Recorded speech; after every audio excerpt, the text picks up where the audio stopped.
Olá, graça e paz, tudo bem?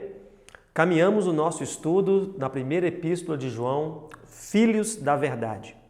E no capítulo 2, hoje eu gostaria de chamar a sua atenção para uma leitura de um texto que traz para nós alguns desafios. Mas antes disso, queria que você fechasse os seus olhos agora e fizesse uma oração.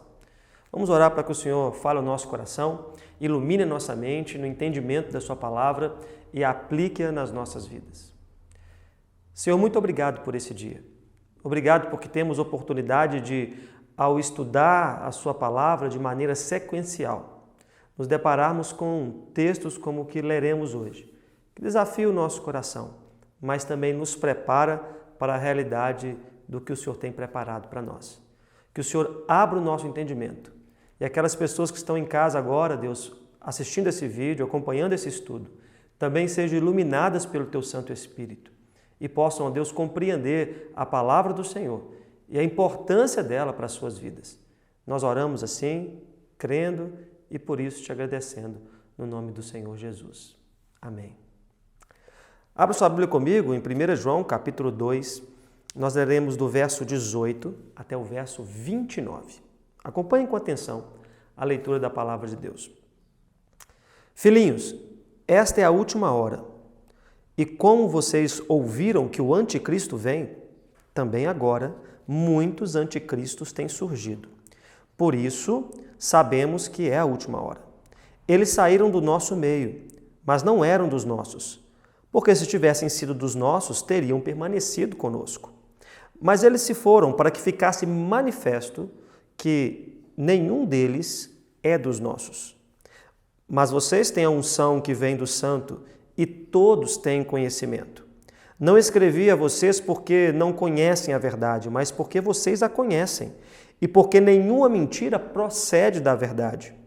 Quem é o mentiroso senão aquele que nega que Jesus é o Cristo? Este é o anticristo, o que nega o Pai e o Filho.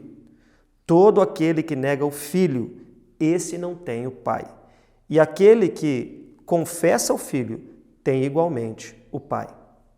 Permaneça em vós o que vocês ouviram desde o princípio. Se o que ouviram desde o princípio permanecer em vocês, também vocês permanecerão no Filho e no Pai. E esta é a promessa que Ele nos fez, a vida eterna. Isso que acabo de escrever para vocês é a respeito dos que estão tentando enganá-los. Quanto a vocês, a unção que receberam dele permanece em vocês. E não precisam que alguém vos ensine, mas como a unção dele os ensina a respeito de todas as coisas, e é verdadeira e não é falsa, permaneçam nele, como também ele ensinou a vocês. E agora, filhinhos, permaneçam nele, para que, quando ele se manifestar, tenhamos confiança e não sejamos envergonhados, tendo de nos afastar dele no dia de sua vinda. Se sabem que ele é justo, reconheçam também que todo aquele que pratica a justiça é nascido de Deus. Está se proliferando nos dias de hoje, de uma maneira cada vez mais criativa, cada vez mais rápida, os golpes que visam tirar dinheiro de você. Você deve ter recebido alguma mensagem alguma vez no seu WhatsApp, de algum amigo, de algum contato, de algum familiar, te alertando. Olha, estão pedindo dinheiro com meu número, com meu telefone por aí. Se te pedirem, não dê. Aí você responde, nem teria para dar também, né? Golpes desse tipo acontecem o tempo todo. Às vezes é um telefonema falando de alguém que foi sequestrado e você tem que entregar algum valor. Já ouviu alguma história assim? Às vezes um número que liga para você e fala que se você depositar algum valor numa conta, você vai receber tanto também na sua conta, que você foi premiado. Cada dia um golpe novo, uma nova estratégia e uma nova ideia criativa aparece com o objetivo de tirar dinheiro das pessoas. Mas eu gostaria de dizer para você, e através desse texto, fazer um alerta ainda mais sério, que existem enganos sendo trabalhados, enganos sendo produzidos e desenvolvidos para que você e eu não percamos apenas bens financeiros, mas nós venhamos a perder algo muito mais precioso na nossa vida espiritual. O texto que nós acabamos de ler, o apóstolo João nos fala o objetivo do seu ensino aqui no versículo 26. Isto que acabo de escrever para vocês é a respeito dos que estão tentando enganá-los. Já vimos isso no início do estudo dessa primeira epístola de João, que esse era um princípio que unifica toda a epístola de João. O ataque dos falsos mestres à sua igreja, a igreja de Cristo. Falsos mestres ambulantes que João diz aqui que saíram do meio da igreja, mas nunca eram de fato convertidos ao evangelho de Jesus. E por isso estavam ensinando agora falsas doutrinas, tentando enganar as pessoas que haviam crido no verdadeiro evangelho. Isso ainda acontece hoje.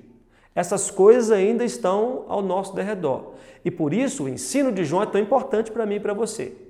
Como nós temos certeza da verdade e como nós nos preparamos para que nós não sejamos enganados. Esse é o alvo desse texto que nós acabamos de ler. E nesse assunto, nós vamos ver João colocar para nós algumas realidades, alguns comandos para a nossa vida. Primeiro, ele faz um alerta. O alerta é: nós estamos na última hora. O que significa isso? O texto de João foi escrito há muito tempo atrás, mas ele afirma para aqueles que leriam esse texto nos seus dias que eles estariam na última hora. À luz da palavra de Deus, nós vemos tanto no Antigo e no Novo Testamento que Deus anuncia e pré-anuncia um tempo onde viria a consumação de todas as coisas, onde Deus viria julgar todas as pessoas, todas as nações e estabelecer o seu reino com os seus santos eleitos ao longo da história. Esse tempo seria precedido por aquilo que a Bíblia chama de últimos dias. João se refere a esses últimos dias também como sendo a última hora, que é uma palavra, uma terminologia apenas para explicar o último tempo. O último tempo antes da consumação de todas as coisas. E qual período esse tempo compreende?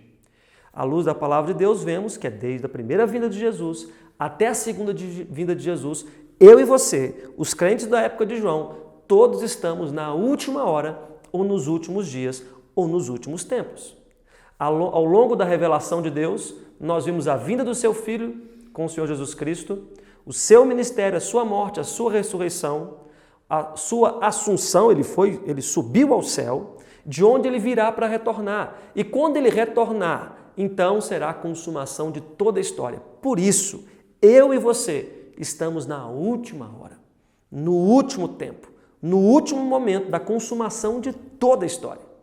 Você consegue perceber a relevância, a importância desse alerta de João para os seus leitores e para nós hoje? Se esta é a última hora, se este é o último tempo, os últimos dias, ainda mais devemos ficar atentos e alertas como ele nos alerta aqui, para que nós não sejamos enganados. João nos mostra algumas evidências de que estamos de fato na última hora. No verso 18 ele diz: "E como vocês ouviram que o anticristo vem, também agora muitos anticristos têm surgido, por isso sabemos que é a última hora." João destaca que uma característica dos últimos tempos, antes da volta do Senhor Jesus Cristo, seria o surgimento do anticristo e dos anticristos. Este é um assunto que gera muita discussão e muita polêmica em muitos meios evangélicos. Mas nós precisamos olhar para aquilo que João está ensinando objetivamente nesta epístola. A marca desse último tempo seria o surgimento de anticristos e um anticristo específico. O que João quer dizer com isso? Apenas João usa essa terminologia na Bíblia. Apenas João se refere a essas pessoas ou esta pessoa como o anticristo. A ideia do que ele está ensinando é de alguém que se opõe a Cristo e toma o seu lugar sutilmente, minando a sua autoridade. Então perceba que João está falando daqueles que, agora ele vai afirmar mais diretamente, saíram do meio deles e estavam tentando influenciar negativamente o povo. Estes eram os anticristos, aqueles que ensinavam falsas doutrinas e aqueles que tentavam suplantar a autoridade de Cristo com a autoridade do conhecimento que eles mesmos tinham. Pessoas que apareciam e que surgiam e com seu ensino de maneira muito sutil enganavam os seus ouvintes. E com seu ensino muito mascarado, muito maquiado, a autoridade de Cristo ia sendo retirada e a autoridade deles como professores, como mestres, ou das próprias pessoas como autônomas de fazer todas as coisas através das suas próprias obras, iam se levantando. João se refere ao surgimento desses falsos mestres como um sinal do último tempo, os anticristos que surgiriam. Então, toda vez que nós ouvimos a palavra de Deus, toda vez que nós recebemos algum ensino da palavra de Deus, quando você lê um livro, quando você ouve uma mensagem, quando você recebe um vídeo no seu WhatsApp de alguém pressupondo ensinar a palavra de Deus, nós precisamos seguir o conselho de João e estarmos alertas, porque falsos ensinos de maneira sutil têm entrado também no meio da igreja nos dias de hoje.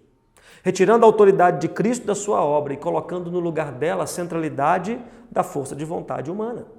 Aquilo que você pode fazer, aquilo que você pode determinar, aquilo que você conquista com as suas próprias mãos. E pouco a pouco, o poder, a obra e a autoridade de Jesus vai perdendo espaço no nosso meio e na nossa fé. Esse é o grande alerta de João para a sua igreja. Essa é a grande preocupação que ele tem. Mas ele também fala do anticristo no singular. E aqui João ele está unido a uma teologia bíblica que aponta para um certo indivíduo que viria num tempo específico próximo da vinda do Senhor Jesus Cristo. Essa palavra, então, nós vemos que se refere a alguém que se opõe diretamente a Cristo. E lá em 2 Tessalonicenses, capítulo 2, do verso 1 ao 4, o apóstolo Paulo diz o seguinte a respeito dessa pessoa. Irmãos, no que diz respeito à vinda do nosso Senhor Jesus Cristo e à nossa reunião com Ele, nós vos exortamos. Veja, Paulo também faz um alerta, semelhante ao de João.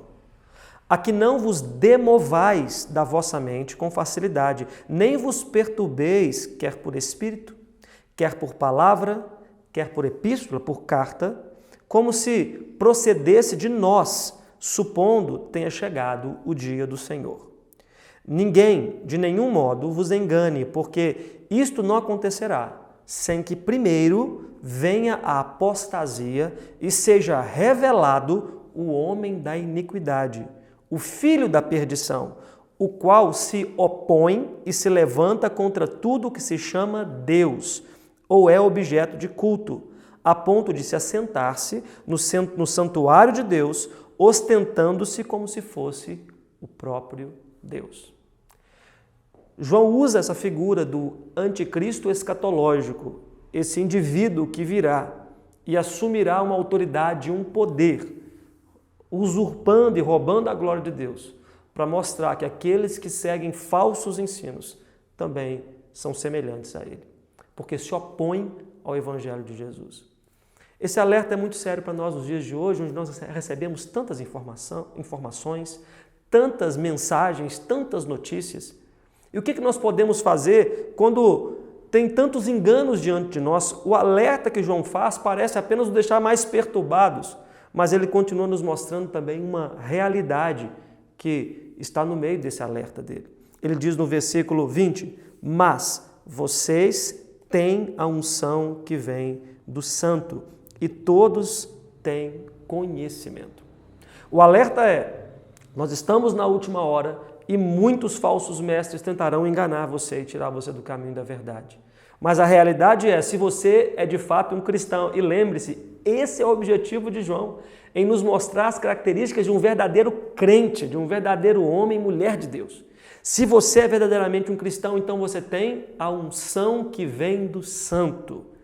E o que significa isso também? A palavra unção já tem significados muito místicos nos nossos dias hoje, com canções, com pregações, com ensinos que muitas vezes atribuem alguma ideia ou relação mística do crente com a espiritualidade, com a palavra de Deus, nos atribuindo poderes miraculosos e colocando em nós alguma qualidade especial que nos diferencia uns dos outros. Ou você nunca ouviu que alguém tem mais unção do que o outro que tem menos unção? Subcategorias de crente dentro da mesma igreja. Não é disso que João está falando. João está falando que todo cristão verdadeiro tem a unção que vem do Santo. E por isso ele diz, nós todos temos conhecimento. Unção era o ato que acontecia no Antigo Testamento de derramar o óleo sobre a cabeça de alguém, capacitando essa pessoa para algum ministério específico, cujo exercício dependia da ação do Espírito Santo. Um rei só poderia governar se fosse ungido para isso. Por isso, Davi, no Salmo 51, ele pede a Deus que não deixe que ele se perca a alegria da sua salvação, que ele perca os atributos da unção de Deus que foram colocados sobre ele. Como rei, o Espírito Santo não afastasse dele. Não afaste de mim o teu Espírito, não te retire de mim a para poder ser rei. Esse Espírito Santo que é derramado no Antigo Testamento sobre algumas pessoas para exercitar alguma ação específica, no Novo Testamento, nos últimos dias, é derramado sobre a igreja.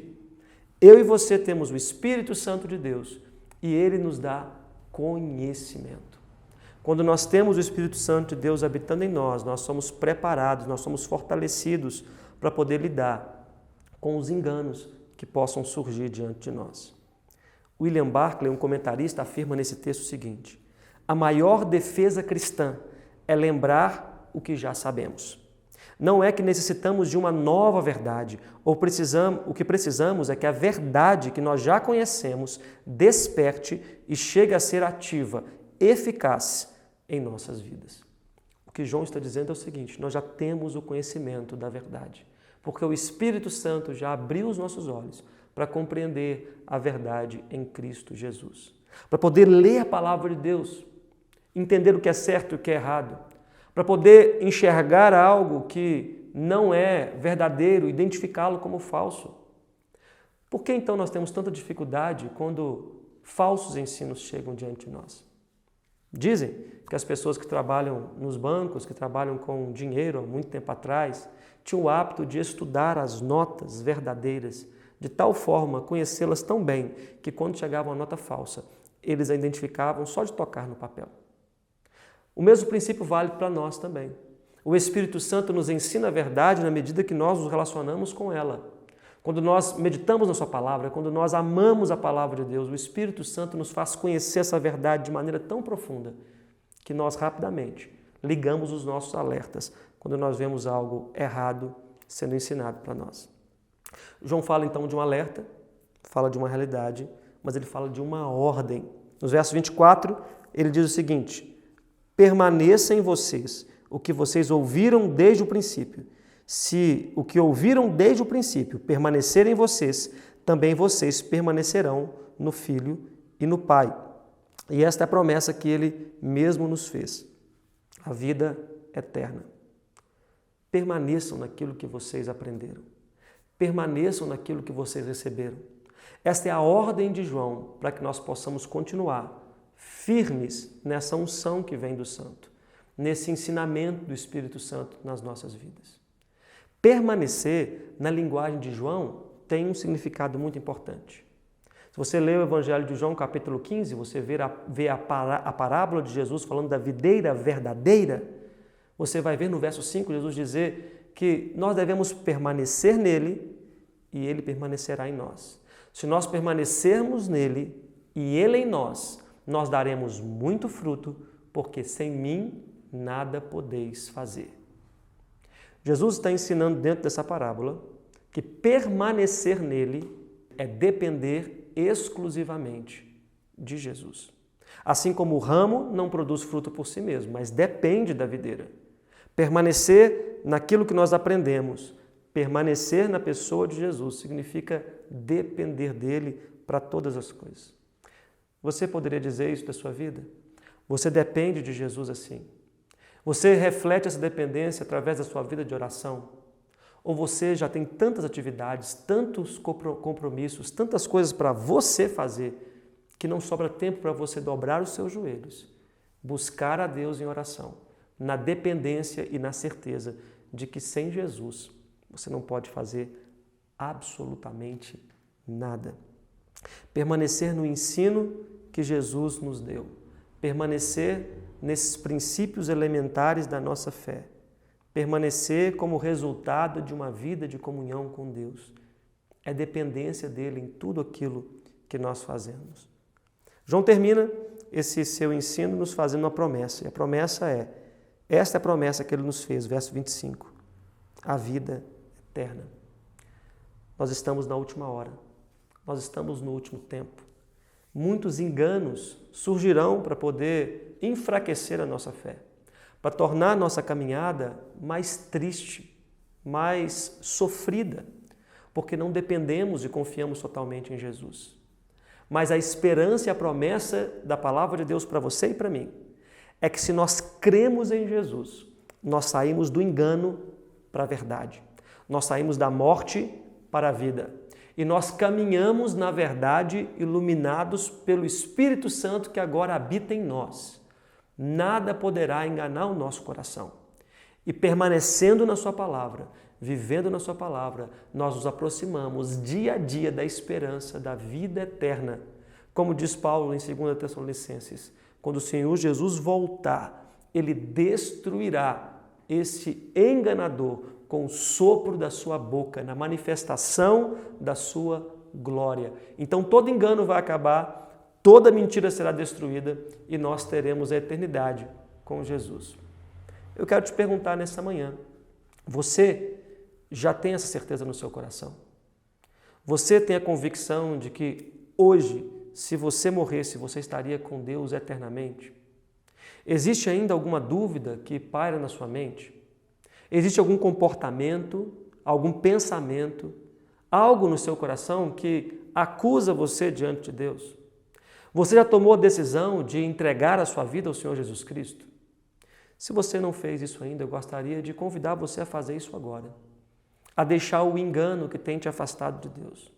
E é que a verdade revelada pela sua palavra, na aplicação do poder do Santo Espírito do Senhor, transforme o seu coração e te faça andar de uma forma completamente diferente, sem engano, mas na verdade, até o dia onde nós estaremos eternamente com o Senhor. Feche seus olhos, quero orar com você. Senhor, muito obrigado porque a Tua palavra não permite que nós sejamos enganados. A Tua palavra nos alerta, ó Deus, para que essa mesmo seria a estratégia do inimigo contra nós. Muitos enganos, muitas mentiras, muitos desencontros, mas a palavra do Senhor permanece verdadeira.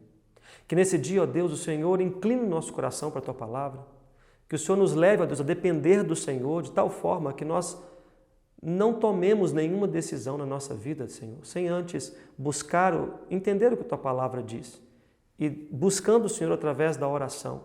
Vivermos, ó Deus, como ramos frutíferos na dependência do Senhor Jesus Cristo. Que o Senhor faça de cada um de nós pessoas frutíferas para a glória do Senhor. E dia a dia, tempo em tempo, nós possamos passar essa última hora na convicção e na certeza de que a promessa que o Senhor fez é fiel e nós estaremos com o Senhor eternamente. Deus, eu oro por aqueles que me ouvem nesse dia e se algum deles, Deus, ainda não tomou a decisão de entregar o seu coração completamente ao Senhor Jesus Cristo, que o Senhor, Pai, com o Teu poder, possa, através do Teu Santo Espírito, abrir os olhos, ó Deus, desta pessoa e ela possa enxergar a condenação para a qual ela está caminhando e a esperança que o Senhor Jesus Cristo oferece. E que a partir de hoje a sua vida seja transformada e caminhe na verdade até aquele último dia. Nós oramos assim, crendo e por isso te agradecendo, no nome do Senhor Jesus. Amém. Jesus te abençoe.